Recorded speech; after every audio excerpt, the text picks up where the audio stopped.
అందరికీ నమస్కారం. ఈరోజు అన్నప్రాసన కోసం పిల్లలకి పొంగల్ ఎలా తయారు చేయాలో చూపిస్తాను.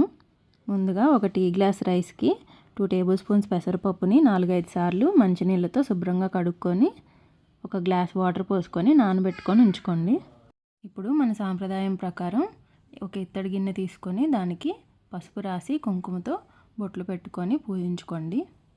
ఇదే విధంగా స్టవ్ను కూడా శుభ్రం చేసుకొని దానికి కూడా కొంచెం పసుపు పూసి బొట్టు పెట్టుకొని పూజించుకోండి.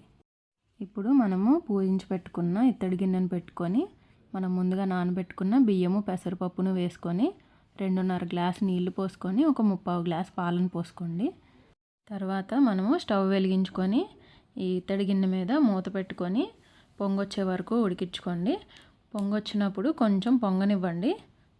తర్వాత మూత తీసి లో ఫ్లేమ్లో పెట్టుకొని బాగా మెత్తగా ఉడికించుకోండి. నాకైతే 20 to 30 మినిట్స్ టైం పట్టిందండి.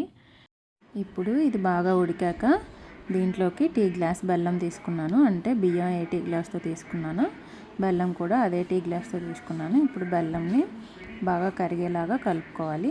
దీంట్లో ఒక చిటికెడు యాలకుల పొడి వేసుకొని బాగా కలుపుకోవాలండి. పొడి చేసి మాత్రమే వేయండి. ఇప్పుడు దీంట్లోకి నేను 1 టేబుల్ స్పూన్ నెయ్యి యాడ్ చేసుకుంటున్నాను. నెయ్యి యాడ్ చేసుకున్నాక ఒకసారి పొంగల్ మొత్తం బాగా కలుపుకోండి. అంతేనండి, పొంగలి రెడీ అయిపోతుంది. పిల్లలకి పెట్టే ముందు చల్లార్చి పెట్టండి. ఈ వీడియో మీకు నచ్చితే లైక్ చేయండి, షేర్ చేయండి, ఛానల్ని సబ్స్క్రైబ్ చేసుకోండి.